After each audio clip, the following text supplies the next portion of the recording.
امر بالمعروف نہی عن المنکر۔ خیر امت کی بابت مذکورہ آیت میں کہا گیا ہے کہ تم معروف کا حکم دیتے ہو اور منکر سے روکتے ہو، تامرون بالمعروف وتنہون عن المنکر۔ اس سے مراد داخلی نصیحت اور اندرونی احتساب کا وہ نظام ہے جو امت اپنے دائرے کے اندر قائم کرتی ہے۔ امت کا ہر فرد نہ صرف اپنی ذات کی اصلاح کرتا ہے بلکہ وہ امت کے دوسرے لوگوں کے لیے ناصح اور نگران بن جاتا ہے تاکہ امت برابر خیر کی حالت پر قائم رہے۔ افراد امت کی یہی اسپرٹ امت کو خیر امت بنائے رکھنے کی اصل ضمانت ہے۔ اس بات کو سورہ کی دوسری آیت میں ان الفاظ میں بتایا گیا ہے، اور تم میں سے ایک گروہ ہونا چاہیے جو نیکی کی طرف بلائے اور بھلائی کا حکم دے اور برائی سے روکے، اور یہی لوگ کامیاب ہیں۔ اس آیت میں مسلمانوں کے اندر جس مطلوب گروہ کی ضرورت بتائی گئی ہے وہ داخلی مصلحین کا گروہ ہے۔ اس کا مطلب یہ ہے کہ مسلم ملت کو ایمانی کمزوری، داخلی انتشار اور باہمی بے انصافی سے بچانے کے لیے ضروری ہے کہ ان میں یہ مزاج موجود ہو کہ وہ ایک دوسرے کی کمزوری پر ٹوکیں، وہ ایک دوسرے کی اصلاح پر کمر بستہ رہیں۔ ہر آدمی یا کم از کم ایک گروہ اپنے آپ کو دوسرے کا نگران سمجھے۔ اس کے بغیر مسلمان خیر امت کے مطلوبہ معیار پر باقی نہیں رہ سکتے۔ شہادت علی الناس اس امت کا منصبی مشن ہے، اور امر بالمعروف اور نہی عن المنکر اس امت کا تربیتی نظام۔ شریعت میں جو احکام ہیں ان میں سے ہر حکم کے لیے الگ الگ الفاظ ہیں۔ کسی حکم کے لیے صلاۃ کا لفظ ہے اور کسی حکم کے لیے صوم کا، کسی حکم کے لیے زکوٰۃ کا لفظ آیا ہے اور کسی حکم کے لیے حج کا وغیرہ۔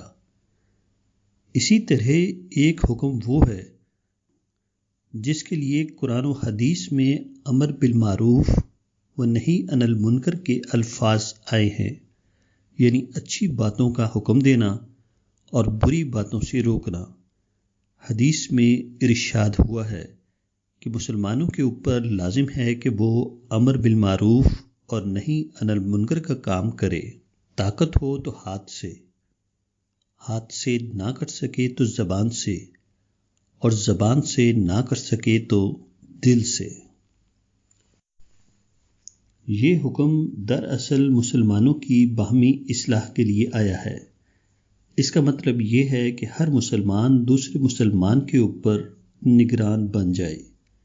ایک مسلمان دوسرے مسلمان کو اس کا حق نہ دے تو قریب کے مسلمان اس پر زور ڈال کر اس کو حقدار کا حق دینے پر مجبور کریں۔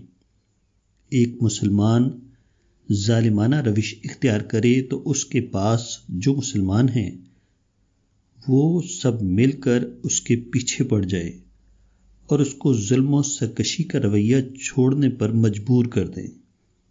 یہ کام اپنی استطاعت کے بقدر کرنا ہے۔ ہاتھ سے ممکن ہو تو ہاتھ سے، ورنہ زبان سے، اور زبان سے ممکن نہ ہو تو آخری درجہ یہ ہے کہ دل سے۔ امر بالمعروف اور نہی عن المنکر کی اسی خاص نوعیت کی بنا پر قرآن میں اس کے لیے مشارکت کے صیغے آئے ہیں، یعنی ایسا صیغہ جس میں آپس میں ایک دوسرے کے اندر کرنے کا مفہوم پایا جاتا ہو۔ مسلمانوں کا اصلاح معاشرہ کے لیے یہی اصل کام ہے جو مسلمانوں کو کرنا ہے۔ اس حکم کا مطلب یہ ہے کہ مسلمانوں کے اندر اپنے بھائی کی مدد کرنے کا جذبہ موجود ہو۔ جہاں کوئی مسلمان حق کے خلاف چلتا ہوا نظر آئے، فوراً اس علاقے کے مسلمان ایسے مسلمان سے ملیں، وہ ظالم کے خلاف مظلوم کی حمایت کریں، وہ ہر شخص کے معاملے میں دخل دے کر اس کو حق پر قائم رہنے اور ناحق کو چھوڑنے پر مجبور کر دے۔ یہ حقیقتاً ایک سماجی کام ہے، نہ کہ کوئی حکومتی کام۔